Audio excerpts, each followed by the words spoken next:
Dear students, আমি specific করছি না কোন ক্লাস, সেটা ক্লাস 8 হতে পারে, ঠিক আছে, 7 হতে পারে, 9 হতে পারে, 10 হতে পারে, 11 হতে পারে, যে যেমন করবে।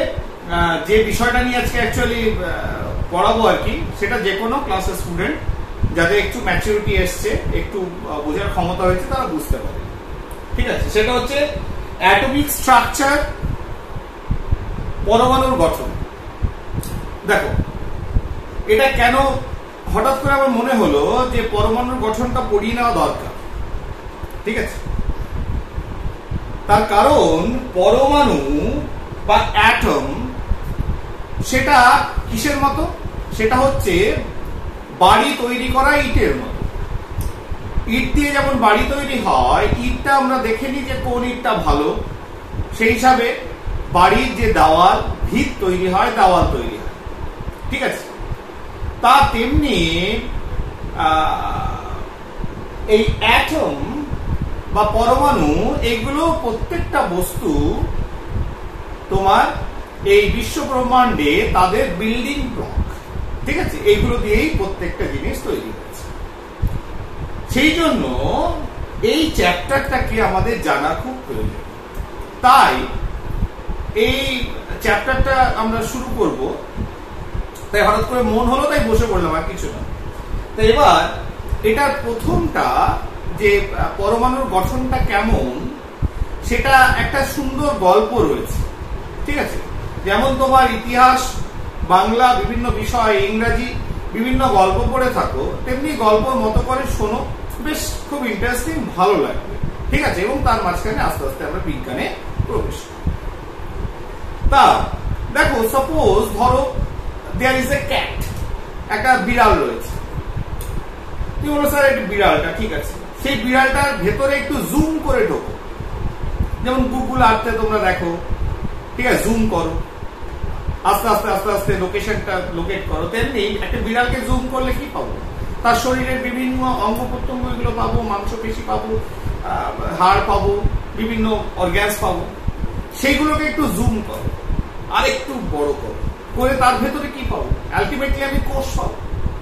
কোষটাকে আবার এগেইন জুম করো, তখন দেখবে এক সময় এসে সব থেকে ক্ষুদ্রতম একটা অংশ পাবো, ঠিক আছে, যেটাকে বলা হচ্ছে পরমাণু। তার মানে পরমাণু দিয়েই প্রত্যেকটি বস্তু তৈরি হয়েছে, সেটা জীব হতে পারে, জড় বস্তু। তার মানে এটাকে অবশ্যই আমাদের জানতে হবে পরমাণু। তা সেটা নিয়ে, এই পরমাণু কি জিনিস, সেটা নিয়ে বিজ্ঞানী জন ডাল্টন তার পরমাণুবাদ, ঠিক আছে, আমাদের সামনে তুলে ধরে।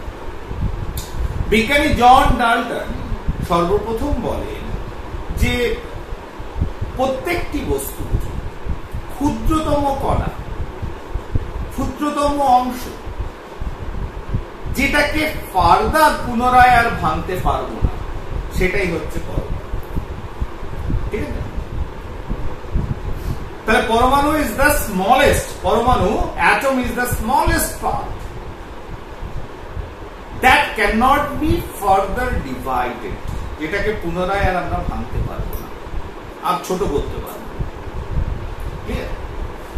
তাহলে এইখান থেকেই ডাল্টনের পরমাণুবাদ, সেটা যদিও তোমরা পড়েছো, আমাদের পরমাণুর গঠনটা নিয়ে জানবো, ঠিক আছে। তাই আমরা পরমাণুবাদটাকে আমরা জাস্ট বলে যাচ্ছি।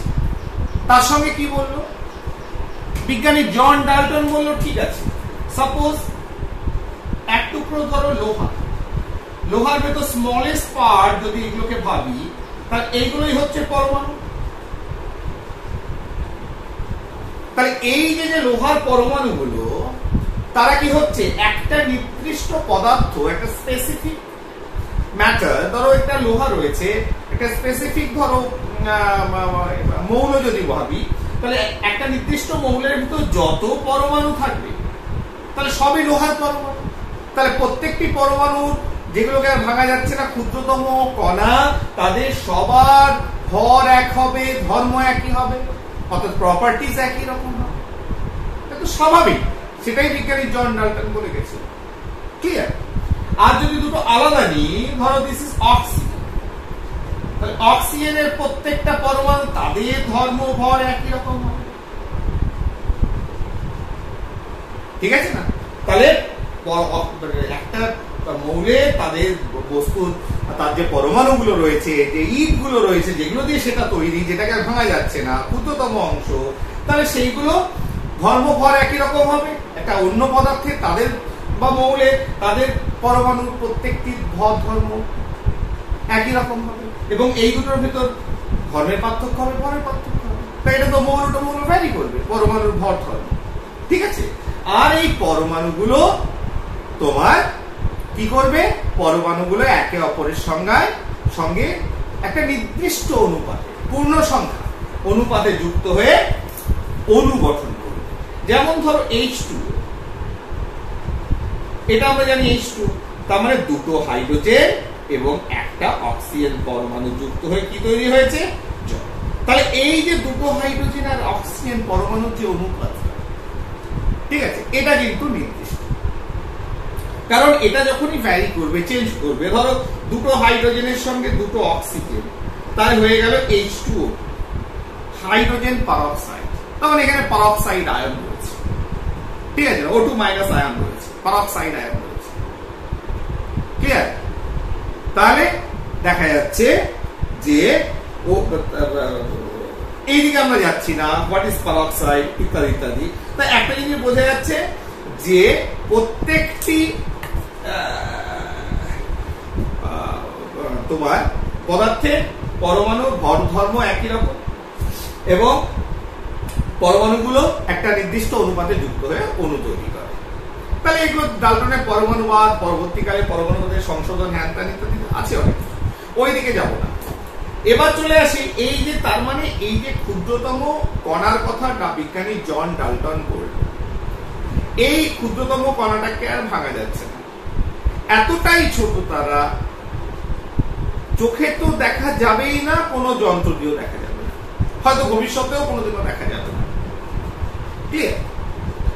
বিজ্ঞানী জন ডাল্টন যখন পরমাণু সম্পর্কে এত কথা বলছে, তার আগে ভারতীয় বিজ্ঞানী, দার্শনিক, পণ্ডিত ঋষি কণাদ পরমাণু সম্পর্কে এই ধরনের কথাই বলে গেছে। কিন্তু হতে পারে যে সেটাকে উপস্থাপন করতে সেই সময় সেইভাবে পারে, যার জন্য ঋষি কণাদের যে পরমাণু তো যে পদার্থের ক্ষুদ্রতম একটা অংশ রয়েছে, যেটাকে ভাঙা যাচ্ছে না, তাহলে এই তথ্যটা কিন্তু জনসমক্ষে আসে। তাহলে প্রচার কার হয়েছে? কে আলোকিত হয়েছে? কার ডেটা তথ্যটাকে নেওয়া হয়েছে? বিজ্ঞানী জন ডাল্টন। ঠিক, তাহলে পরমাণু পেয়ে গেলাম। এইবার পরমাণু, আমাদের চ্যাপ্টার হচ্ছে পরমাণুর গঠন, অর্থাৎ পরমাণু কিভাবে তৈরি হয়েছে। তাহলে পরমাণুকে যদি ভাঙা না যায়, তাহলে তার স্ট্রাকচার, গঠন কি? তাহলে গঠন তখনই হবে যখন সেটাকে ভেঙে কিছু না কিছু পাবো, তখন তার গঠনটা দেখব যে কি আছে না আছে। এই পরমাণুর ভেতরে কি আছে কি নেই, এটা নিয়ে কিন্তু বিজ্ঞানীরা এমন অদ্ভুত একটা ঘটনা ঘটেছে যে সে পরমাণুকে দেখতে যায়নি, কিন্তু পরমাণুর ভেতরে কিছু একটা পাওয়া গেছে, ঠিক আছে, একটা ঘটনা ঘটেছে। কার সঙ্গে ঘটেছে? যে সে সেটা আবিষ্কার করতে যায়নি, কিন্তু আবিষ্কারটা হয়ে গেছে, পরমাণুর ভেতরে কিছু একটা জিনিসের সন্ধান সে পেয়েছে। এই বিজ্ঞানীর নাম হচ্ছে স্যার জে থমসন। ঠিক, এবার জে থমসনের যে এক্সপেরিমেন্ট, সে কি নিয়ে এক্সপেরিমেন্টটা করেছিল তার আগে দু একটা কথা বলে রাখা। দেখো, যে সময়ে দাঁড়িয়ে এইসব কথা বলছি জে থমসনের, তার আগে তড়িৎ, ঠিক আছে, তড়িৎ স্ফুলিঙ্গ বিজ্ঞানী ফ্যারাডে অনেক কাজ করেছে, এবং সেই সময় তোমার সেই সময় কি দেখো, একটা জিনিস পরিষ্কার যে দেখো, এই যে বিদ্যুৎ চমকায় আকাশে, বাজ পড়ে, ঠিক আছে, যেটা কাল বৈশাখের সময় বেশি হয়। বিভিন্ন দেশে আবার বিভিন্ন অবস্থান, স্থান নিরিখের পরিমাণটাও বেড়ে যায়। তা পৌরাণিক কালে যে ধর্ম বেশ কিছু বছর, ধরো 200 বছর আগেও যদি ভাবি, তখন কি হতো, ধর্মগুরুরা তারা এই যে ওপরে বিদ্যুৎ চমকাচ্ছে, বাজ পড়ছে, এটা দেখিয়ে মানুষকে ভয় দেখাতো যে ওপরে হয় ভগবান নয় যাই আছে না কেন, এনি পাওয়ারফুল একটা কেউ আছে, সে তোমাদের পাপের, তোমরা পাপী হয়ে গেছো, সেই জন্য তোমাদের এই জন্য ওপর থেকে বাজ পড়ছে, মারা যাচ্ছ, প্রচন্ড রেগে আছে ইত্যাদি। তা বিজ্ঞানীরা কিন্তু বারে বারে ভাবতো যে না, এটা কোনো ধরনের অলৌকিক কিছু নয়, এর পেছনে নিশ্চয়ই বিজ্ঞান রয়েছে। এবং সেটাই হয়তো বিজ্ঞানী বেঞ্জামিন ফ্র্যাঙ্কলিন, যার কথা যেটা স্থির তড়িতের ক্ষেত্রে তোমরা শুনেছ, তা তিনি কিন্তু প্রমাণ করে দেখিয়েছিলেন this is nothing but A current, তড়িৎ। কিভাবে? তিনি আমেরিকার ফিলাডেলফিয়ায় একটি চার্চের উপর যাওয়ার পর একটা মেটালিক, একটা ধাতুর তৈরি একটা ঘুড়ি বানিয়ে, তার সুতোটাও ছিল মেটালের, তিনি ওড়ানোর পর যেখানে মেঘ করেছে এবং বিদ্যুৎ চমকাচ্ছিল এমন একটা সিচুয়েশনে, তা তিনি প্রচুর দূর, অনেক উপরে প্রায় 2 কিলোমিটার ওপরে, 2-3 কিলোমিটার ওপরে ঘড়িটাকে নিয়ে যান। হঠাৎ করে ওখানে বিদ্যুৎ চমকায়, সেই কারেন্টটা কন্ডাক্টরের ভেতর দিয়ে, তারের ভেতর দিয়ে তার হাতে এসে তাকে ফেলে দেয়। ইভেন শোনা যায় যে তিনি নাকি কোনো অ্যালার্ম বেলও বাজিয়েছিল এই কারেন্ট, ঠিক আছে, এবং প্রমাণ করে যে না, ওটা কোনো রাক্ষস নয়, কোনো রুষ্ট কোনো দেবতা নয়, ওটা অ্যাকচুয়ালি কারেন্ট, ঠিক আছে। এবং সেটা স্থির তড়িতের ক্ষেত্রে তোমরা ক্লাস 8-এও পড়েছো, যেটা আধানের একটা বিভব পার্থক্য তৈরি হয়, তারপরে তড়িৎ সঞ্চালিত হয়, ঠিক আছে। প্রচুর আধান তৈরি হয়, প্লাস এবং মাইনাস, তার ভেতরে তোমার তড়িৎ তোমার চালিত হয়, ঠিক আছে। এবং তার জন্যই আওয়াজ, তার জন্যই আলো, এত কিছু। তা সেটাই প্রথম বিজ্ঞানী বেঞ্জামিন ফ্র্যাঙ্কলিন দেখালেন, this is nothing but A electricity, তড়িৎ, ঠিক আছে। সেটা আধানের মাধ্যমে তৈরি হচ্ছে এবং আধানের ফ্লো হচ্ছে, ঠিক। তা এটা হয়তো অনেকের পছন্দ হয়নি, যারা ভয় দেখাতো লোককে তাদের পছন্দ হয়নি। যাই হোক, বিজ্ঞানী মহলে আলোড়ন পড়ে গেল যে না, ঠিক আছে, এটা প্রমাণিত হয়ে গেল যে ওপরে যেটা হচ্ছে সেটা সুপার ন্যাচারাল কিছু নয়, এটা এক ধরনের তড়িৎ, ঠিক আছে, উইথ হাই ভোল্টেজ। যদিও এই যে ঘটনাটা বিজ্ঞানী বেঞ্জামিন ফ্র্যাঙ্কলিন, এটা নিয়ে অনেক আলোচনা হচ্ছে যে হাউ ইজ ইট পসিবল, এটা কি করে বেঞ্জামিন ফ্র্যাঙ্কলিন করল। তার কারণ আমরা দেখেছি বাজ পড়ে মৃত্যু হয়, প্রচুর ভোল্টেজ থাকে, যে কারেন্টটা আসে তার ভোল্টেজ অনেক বেশি। ন্যাচারালি যদি একটা মানুষ, বেঞ্জামিন ফ্র্যাঙ্কলিন যদি ওখানে লাটাইটা ধরে রাখে, তাকে যদি ফেলে দেয়, সে তো মারা যাবে, সঙ্গে সঙ্গে মরে যাবে, স্পট ডেথ হয়ে যাবে। প্লাস ওই হাই ভোল্টেজ যখন অ্যালার্মের ভিতর ঢুকবে, তাকেও পুড়িয়ে দেবে। তাহলে অনেকে মনে করে হয়তো বিজ্ঞানী বেঞ্জামিন ফ্র্যাঙ্কলিন এটা করেনি, এমনি তথ্য দিয়ে দিয়েছে এবং সেটা পরবর্তীকালে সঠিক প্রমাণিত হয়েছে। যাই হোক, that is not our issue. ইস্যুটা হচ্ছে এই যে বিদ্যুৎ চমকায়, বাজ পড়ে, এই ঘটনাটা, এইরকম ধরনের একটা সেটআপ বিজ্ঞানীর জে থমসন, তখন স্যার হননি, স্যার জে থমসন না, জে থমসন, তিনি এটাকে করার চেষ্টা করলেন। ঠিক কিভাবে? তিনি প্রথমে স্টাডি করলেন যে আপার অ্যাটমসফিয়ার, তার মানে ওপরে যে অ্যাটমসফিয়ার 3 থেকে 4 কিলোমিটার ওপরে, সেখানকার অ্যাটমসফিয়ারটা কেমন। এবং তিনি করতে পারবেন এই কারণে, বিজ্ঞানী ফ্যারাডে বলে দিয়েছে যে যদি নেগেটিভ এবং পজিটিভ তড়িৎদ্বারের ভেতরে একটা সার্টেন ডিস্টেন্সে রেখে যদি আমি প্রচন্ড হাই ভোল্টেজ চালনা করি, তাহলে তাদের ভেতর একটা এরকম স্ফুলিঙ্গ সৃষ্টি হতে পারে। তা সেই জিনিসটাই তিনি করতে চেয়েছিলেন। কিভাবে? ওই আপার অ্যাটমসফিয়ারে যেমন হয় সেই রকম করতে চেয়েছিলেন, যে আমি ওরকম করবো, যে বিদ্যুৎ চমকাচ্ছে, বাজ পড়ছে, সেটাকে আমি পরীক্ষাগারে করবো। খালি দুটো নেগেটিভ পজিটিভ প্রান্তকে নিয়ে এলাম, ব্যাটারির যেমন নিয়ে আসা হয়, তখন একটা চিকচিক করে বিদ্যুৎ স্ফুলিঙ্গ তৈরি হয়, আলো দেখতে পাও, সেটা না করে তিনি একটা অনেকটা মানে উচ্চ স্তরের ব্যাপারটাকে নিয়ে যেতে চেয়েছিলেন, যে বাজ পড়ে যেমন তেমনি আওয়াজ হবে, বিদ্যুৎ চমকাবে, তার সঙ্গে সঙ্গে তোমার আলো ছড়িয়ে পড়বে, এরকম একটা সেটআপ, রিস্কি সেটআপ। তা বিজ্ঞানী স্যার জে জে থমসন কি করলো, প্রথমে একটা টিউব, কাচের টিউব খোলেন। সেটআপটা কেমন ছিল?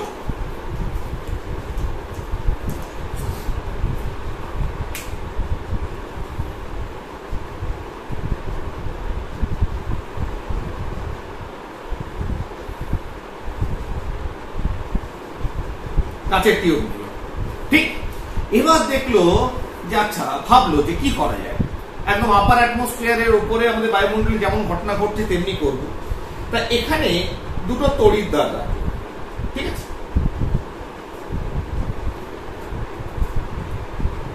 তড়িৎটা এখানে পাঠাতে হবে, তাই এটাকে একটা ডিসি ডাইরেক্ট কারেন্ট সোর্স, ঠিক আছে, ব্যাটারির সঙ্গে যুক্ত করব, উৎসের সঙ্গে, যেটা একটা হাই ভোল্টেজ সৃষ্টি করতে পারবে, যতটা লাগবে এই ধরনের বাজ পড়া, বিদ্যুৎ চমকানো সিচুয়েশনটাকে, ওটাকে এক্সপেরিমেন্টটাকে পরীক্ষাগারে করার মতো, ঠিক।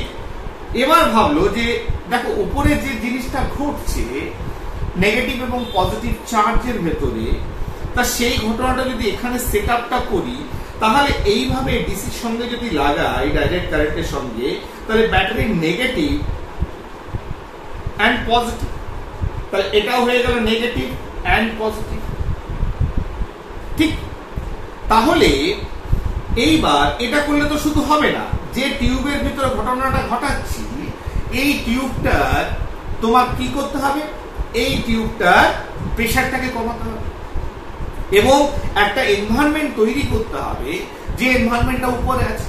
তাহলে আমাদের যে নাইট্রোজেন, অক্সিজেন যে গ্যাসগুলো রয়েছে লোয়ার অ্যাটমসফিয়ারে, যখনই আমরা আপার অ্যাটমসফিয়ারে যাব, সেখানে দেখবো হাইড্রোজেন আছে, হিলিয়াম আছে, এই ধরনের একটা নিষ্ক্রিয় গ্যাস এখানে ভর্তি করা, তিনি ভর্তি করলেন। তাহলে দেখো আস্তে আস্তে এনভায়রনমেন্টটা তৈরি করছে, বিদ্যুৎ বাজ পড়বে, বিদ্যুৎ চমকাবে, তাহলে বিদ্যুৎ চমকানোর একটা ঘটনা ঘটাচ্ছে কোথায়, ল্যাবরেটরিতে, কে, জে জে থমসন। তাহলে নিষ্ক্রিয় গ্যাস ভরলো এবং এখানে একটা পাম্প বসালো, পাম্প বসিয়ে এখানে যে গ্যাসটাকে সেটাকে বার করে নিল, যেটা আমাদের নরমাল যে 76 সেন্টিমিটার পারস্তম্ভের চাপের সমান, তার থেকে 760 মিলিমিটারের মতো, তার থেকে অনেকটা কমিয়ে দিল, ঠিক আছে না, অনেকটা প্রেসারটা কমিয়ে দিল, নিষ্ক্রিয় গ্যাস রাখলো, নিয়ে ভোল্টেজ একটা কারেন্ট চালনা করলো, দেখলো কিছু হচ্ছে না। এইভাবে করে করে যখন 10,000 ভোল্ট, কত হাই ভোল্টেজ তড়িৎ চালনা করলো, তখন দেখা গেল কড়কড় করে আওয়াজ হচ্ছে, ক্রিকিং নয়েজ, কড়কড় করে এখানে আওয়াজ হচ্ছে এবং পুরোটা আলোয় ভরে গেছে। কি হয়েছে, নলটা পুরোটা কি হয়েছে, আলোয় ভরে গেছে। প্রচন্ড এক্সাইটেড হয়ে গেল, এ কি কাণ্ড, তুমি তো পুরো একদম মানে সবাই ডাকলো, দেখো এত হাই ভোল্টেজে 10,000 ভোল্টে আমি যখনই চাপ ভেতরে নিষ্ক্রিয় গ্যাস করে চাপ কমিয়ে দিয়েছি, এবং এটা মোটামুটি রেখেছিল কত, 1 মিটার ডিস্টেন্স, 1 মিটারের মতো ডিস্টেন্স রেখেছিল, লম্বা নলটা ছিল, ঠিক আছে। এর ভেতরে গ্লো হচ্ছে, আলো জ্বলছে এবং কড়কড় কড়কড় করে আওয়াজ হচ্ছে, সবাই আনন্দে উৎসাহিত হয়ে গেল এবং জে জে থমসন তখন স্যার জে জে থমসন হয়ে গেল, যেটা নামে আমি চিনি। ক্লিয়ার? তাহলে এইভাবে তিনি প্রথম ধাপে তার এক্সপেরিমেন্টে কি করলো, যে বাজ পড়া, বিদ্যুৎ চমকানো, সেটাকে সে কোথায় করলো, সে তার পরীক্ষাগারের ভেতরে এটাকে নিয়ে চলে, ঠিক। তাহলে খুব ভালো, ভেরি গুড। এইবার বিজ্ঞানীর মন, এবার প্রথম তিনি ভাবলো যে আচ্ছা এত হাই ভোল্টেজ নিয়ে তো কাজ করে হচ্ছে,